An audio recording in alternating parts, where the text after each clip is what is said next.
The Chosen Last Supper Part 2 just dropped into theaters. Was it good? I'll let you know. What have you done?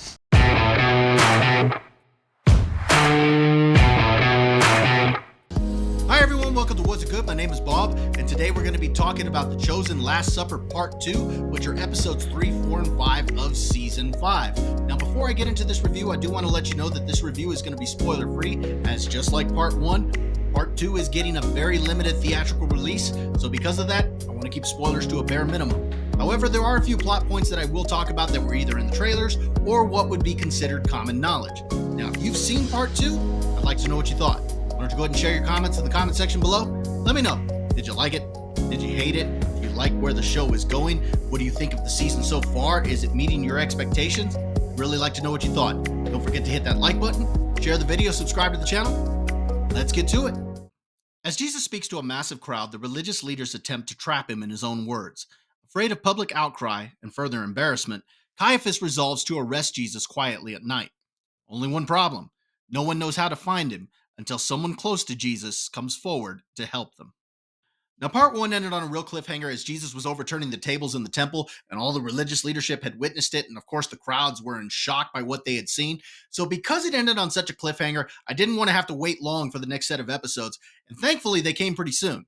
How soon are we talking about here? Thankfully, only a week. Now, I thought part one was a solid start to the season. And now that I've seen episodes 3, 4, and 5, what did I think of part two?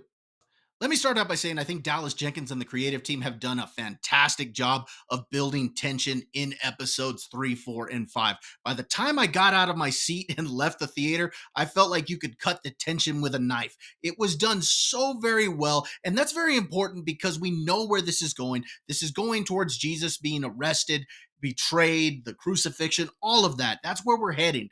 And because we're heading there, we need to have that tension built so it feels like it's earned. And I think they did a really good job. There's political drama, there's personal conflicts, and characters are asking themselves, what did it all mean? And so I think they've done a really good job by building tension in these episodes.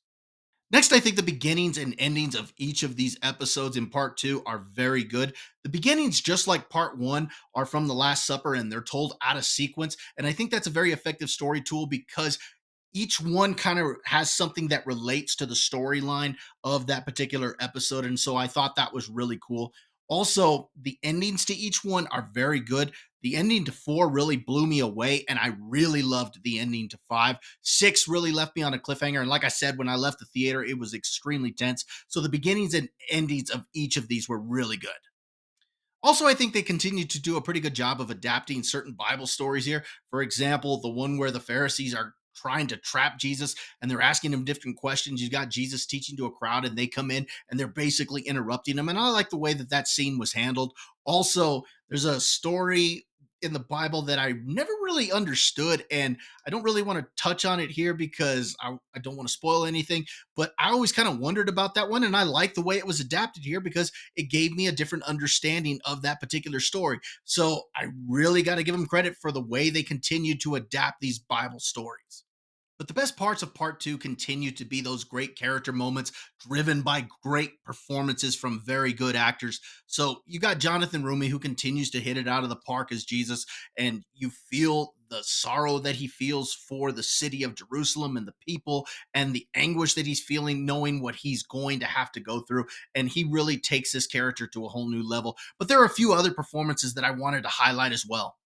The first one I want to mention is Sean Sharma as Shemuel. He does a really great job with this role, and he's a character that you can kind of relate to because even though he's doing the wrong thing, he's sincere about it because he really believes that he's doing the right thing for the people. He doesn't have political motivations behind what he's doing. He really thinks that what he's doing is the right thing and standing up for Torah and scripture and for tradition. And so I really relate to that because he thinks that he's doing the right thing. And so because of that, I love what he brings to this character.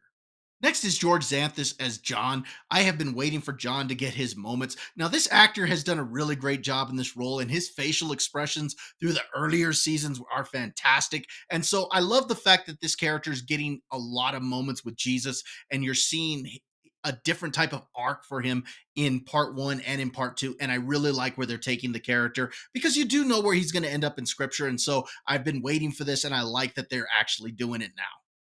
Also, I need to highlight Luke Dimian's performance as Judas Iscariot. He is fantastic. And I've mentioned in previous reviews that he's not this character who's sneaking around waiting to stick the knife in Jesus's back. No, he's very sincere and he wants to see Jesus ascend to his earthly kingdom.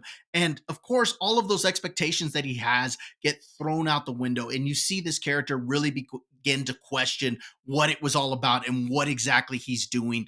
And so I really like the way that they handled it. And there's one particular scene between him and Jesus, I think, that is absolutely fantastic that you can actually check out on the Chosen YouTube page. It is a very good scene and well played by the two actors, by Dimian and Rumi. And I really enjoy what they've done. And this actor has really brought life to this character and has made you empathize with him and not just see him as this betrayer, but as a very human character that had expectations and saw those get thrown out the window. So great performance by Luke Dimian.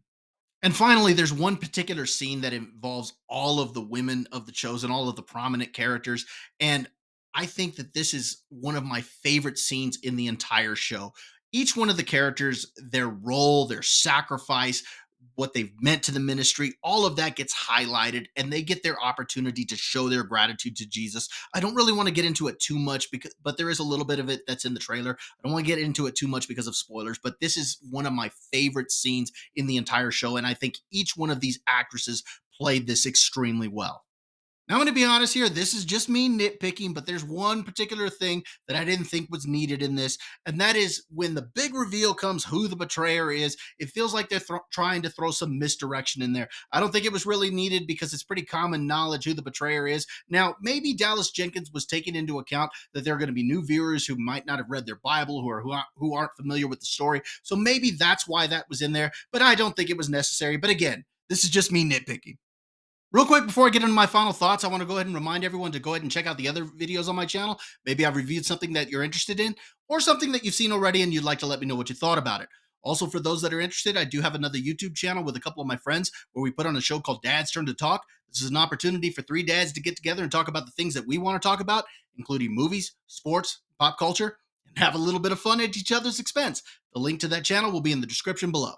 Final thoughts. Was it good? I thought part two was excellent. If I had to rate it, I would rate it a 9 out of 10. Each one of these episodes had very strong beginnings and endings. The acting was great. The character moments were really good. Very good storytelling. And overall, I think they've done an excellent job with season 5. If you're a fan of the show, I encourage you to get out to the theater and go ahead and check it out before all the spoilers get out there. And if you don't have a chance to, lay off of social media so it doesn't get ruined for you. If you're still watching this long, I'd like to thank you for joining me. Don't forget to hit that like button, share the video, subscribe to the channel. We'll see you next time.